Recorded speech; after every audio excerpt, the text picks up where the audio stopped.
Serra do Curral e Rola Moça, proteção e preservação ambiental em áreas ameaçadas. Mineração, estudos discutem o impacto da atividade em Minas. Luta antimanicomial, direito à liberdade, cuidados e cidadania. E um passeio pela música e poesia de Amarildo Silva. Eu sou Patrícia Pinho e o Brasil das Gerais está no ar.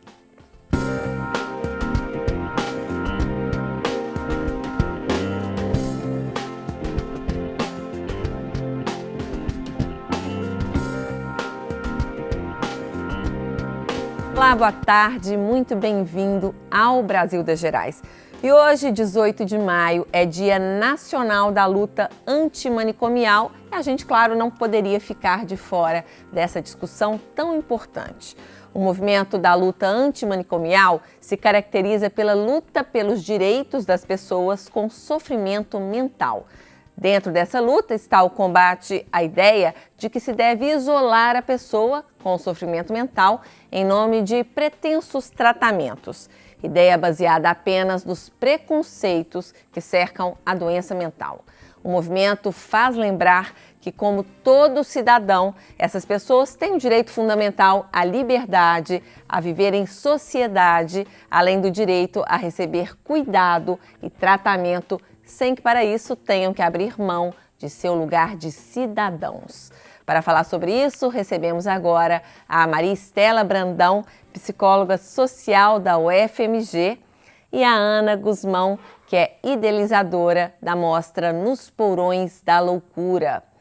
Estão aqui comigo também o nosso querido colega da Rede Minas, Paulo Xavier, e o músico Amarildo Silva, que ao lado da sua banda faz a nossa trilha sonora de hoje. Maria Estela, qual é a meta da luta, do movimento hoje pela luta antimanicomial? Bem, nós estamos falando de aliás, primeiramente, eu gostaria de dizer boa tarde, porque é um prazer estar aqui conversando com vocês, mais uma vez, outro ano.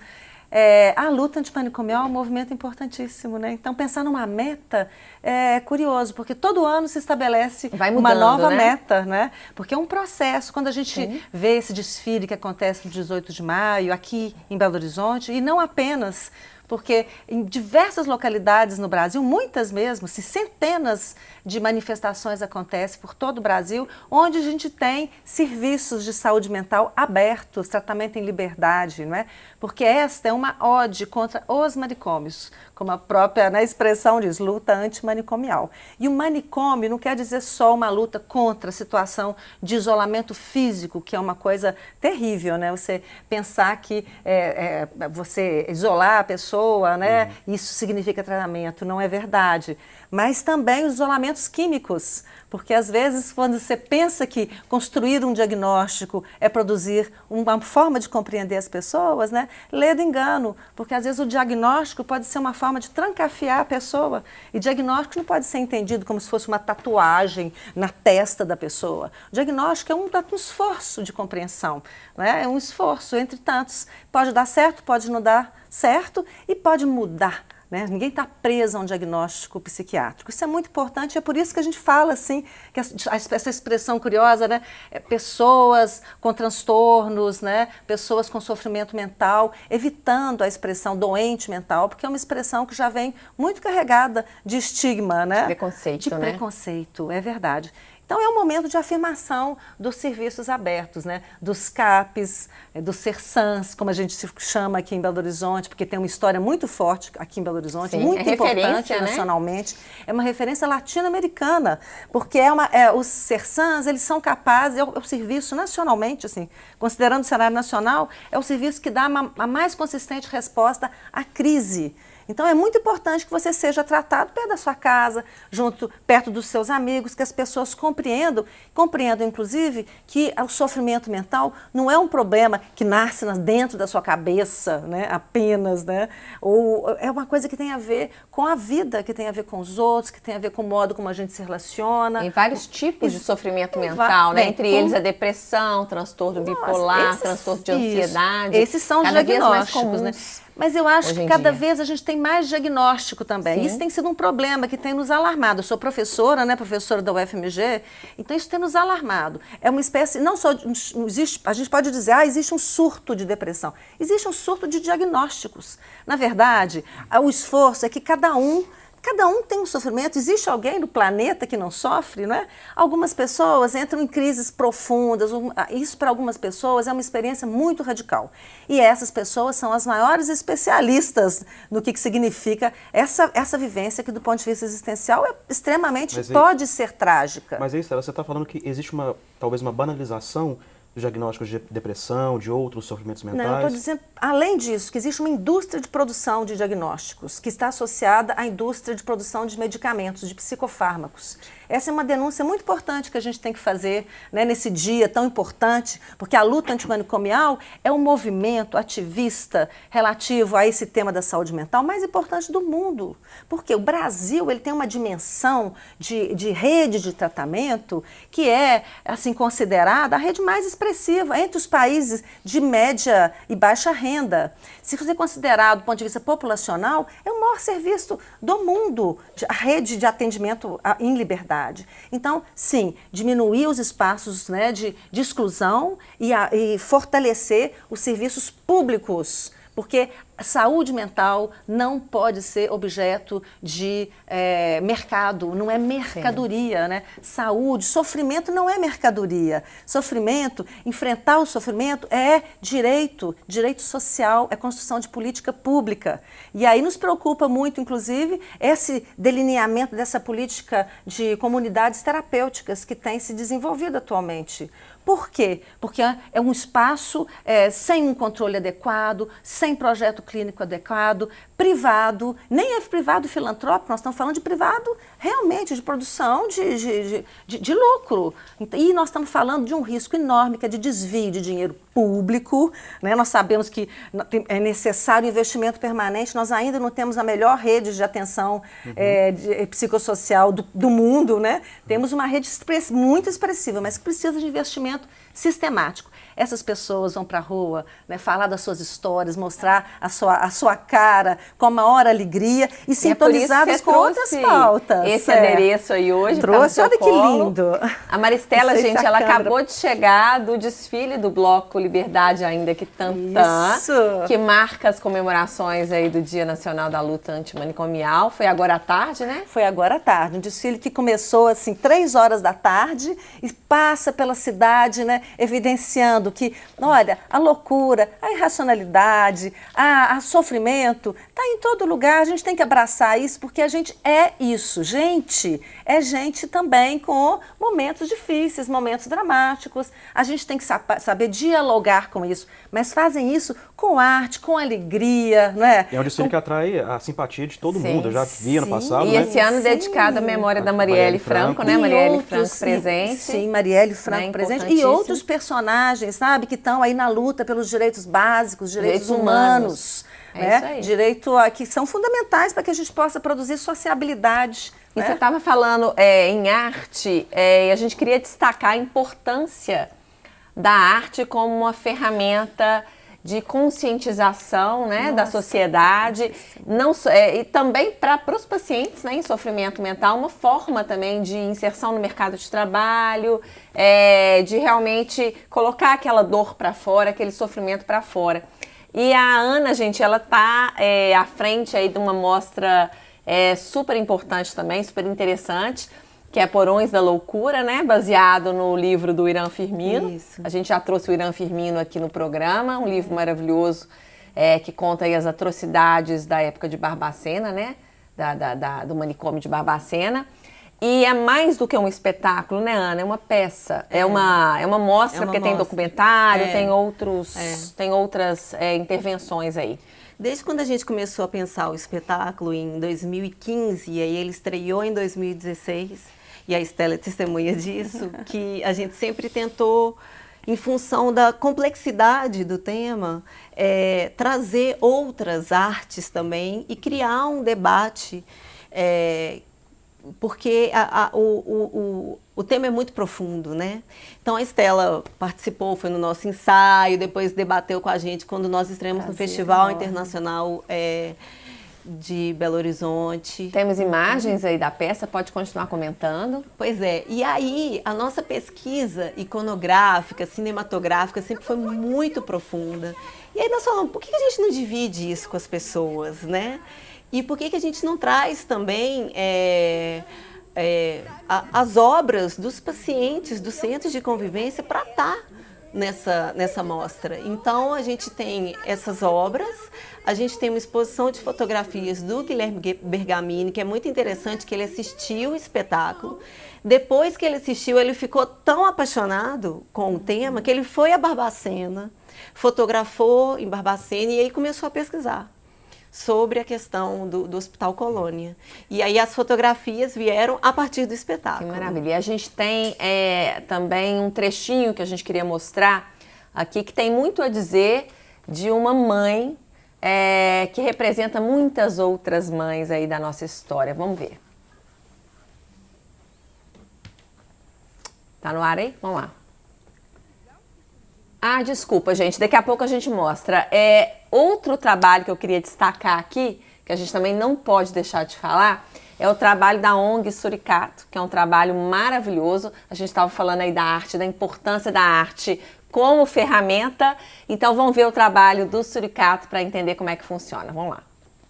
Foi com uma política de inclusão que surgiu em 2004 a Associação de Trabalho e Produção Solidária, a Suricato, uma cooperativa com cerca de 50 associados. É um experimento, vamos dizer assim, né, que começou passo a passo a partir da constatação das pessoas, dos usuários da rede, de que eles teriam, assim, que eles tinham condição de trabalho, que eles queriam trabalhar, eles queriam experimentar isso.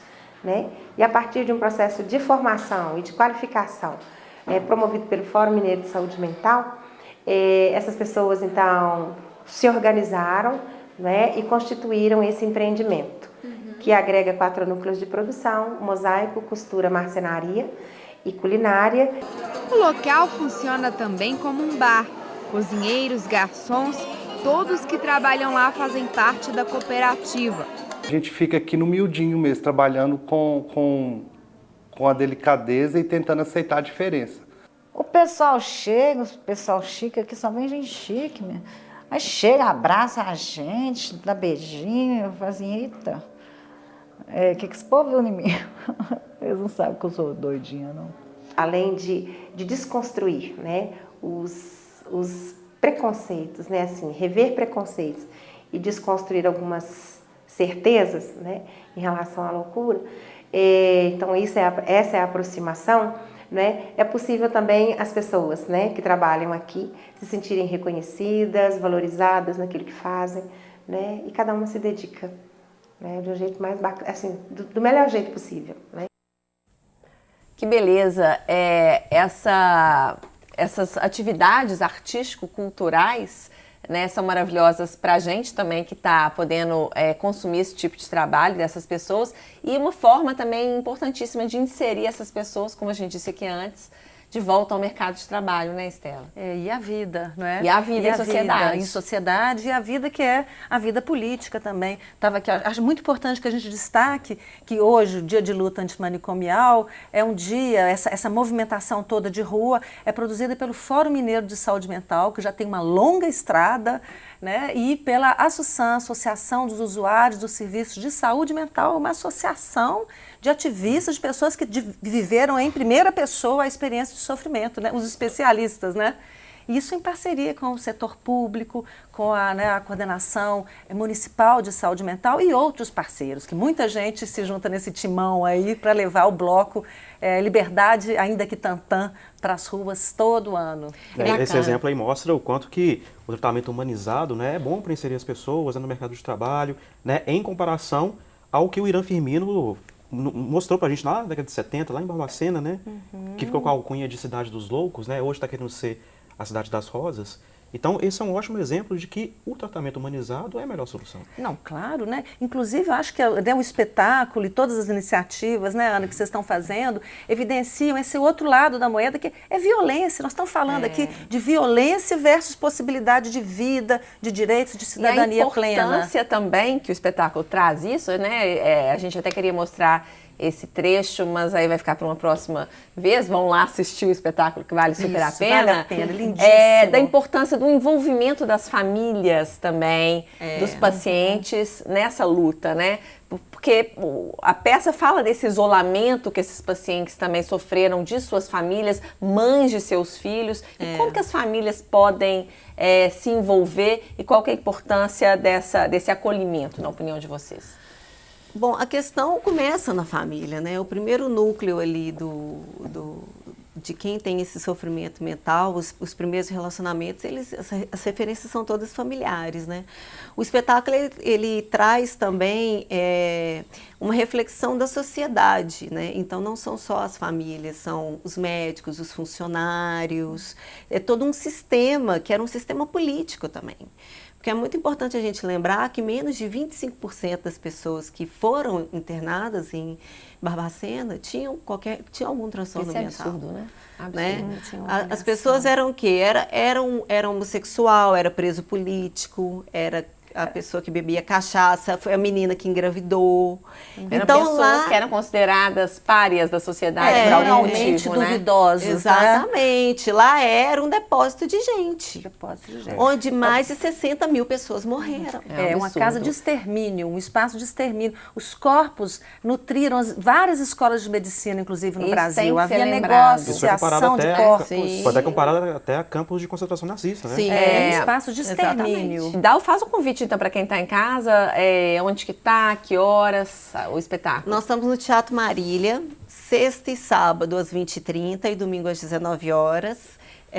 Então nós temos também filmes, é importantíssimo falar até desses quando? Filmes, até o dia 27 de maio. Tá. Então é esse final de semana e o outro só. Tem que correr porque o tempo está passando numa velocidade E dá para ver imensa. tudo, então, espetáculo, filme? Dá para ver tudo.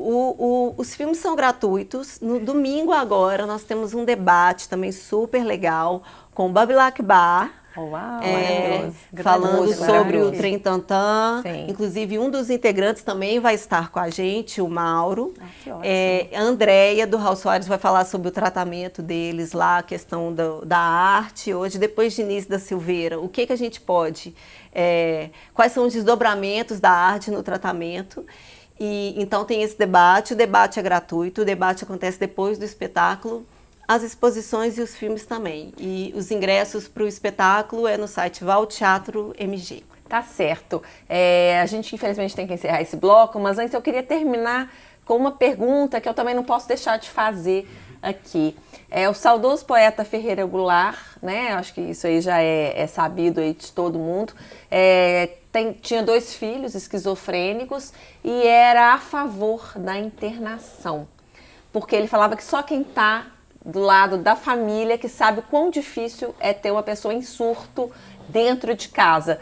Eu queria te perguntar, então, para a gente encerrar, em alguns casos, Estela, a internação é necessária? Claro, mas os SERSANs e os CAPs, os serviços de tratamento em liberdade, oferecem essa possibilidade de hospitalidade noturna, então, de hospitalidade diurna. Tipo de internação. A questão não é internar, tratar. A questão é que hospital psiquiátrico, internações prolongadas, não interessam a ninguém. Porque nessas situações a pessoa fica em fragilidade, os direitos delas ficam ameaçados. Então, que esse é o claro problema. aqui, que fica não é muito contra claro. a internação. Ninguém é contra a tratamento clínico, uso de medicação adequada, mas isso tem que ser uma coisa utilizada com muita prudência. Ninguém pode tirar a liberdade de ninguém. Faz 15 dias, um mês. Não, tem que ir devagarzinho. E o SERSAN e os CAPs são capazes disso. Então, aí para isso, né? Tem o hospital dia. Porque são trabalhos de equipe, ali com um número pequeno de pessoas. Imagina, hospital psiquiátrico com 100 pessoas. Qual é a qualidade? É possível? 100 pessoas em crise. O que é isso, gente? Então, acho que tem que ir para a modernidade. Excelência. Excelência é serviço aberto. Excelência é Itália, Trieste, né? Muitos outros exemplos eu poderia citar. Redes de atenção psicossocial abertas e consistentes para a resposta à crise. Tá certo, tá dado o recado. Muito obrigada pela sua participação. Ana, também sucesso com o espetáculo. Obrigada. A gente agradece também a presença de vocês aqui nesse dia. Vocês saíram mais cedo do desfile para estar aqui.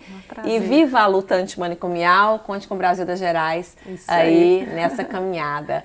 Paulo continua comigo. No próximo bloco a gente conversa sobre atividade mineradora e seus impactos ambientais. Outro assunto polêmico, hein? Antes disso, vamos ouvir um pouquinho do nosso artista convidado do dia, Amarildo Silva, muito bem acompanhado da sua banda. Vamos lá.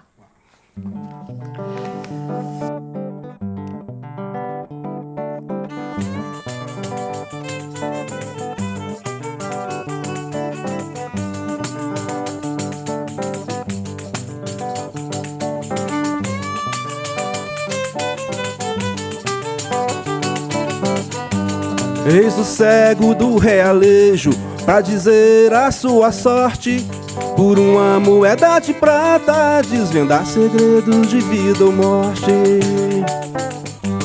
Andejar de feira em feira por ganhar do pão a vida, a dar ciência ao sina em ofício que inventa. Humano desconhecido a fazer-se profeta destino pelas mãos do guia menino.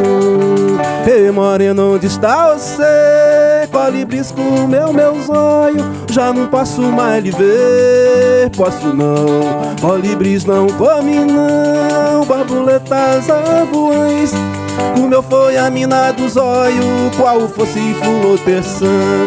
Maltrapilho pela estrada fora, ao cigano adivinhador da sua alheia fortuna, ajeitar-se pra ir-se embora, sem nem adeus nem saudade, prisioneiro da verdade, que se inventa por escrita lá na sina da vidência. Humano desconhecido a fazer-se profeta destino pelas mãos do guia menino. Ei, moreno, onde está você? Colibris comeu meu zóio, já não posso mais lhe ver. Posso não.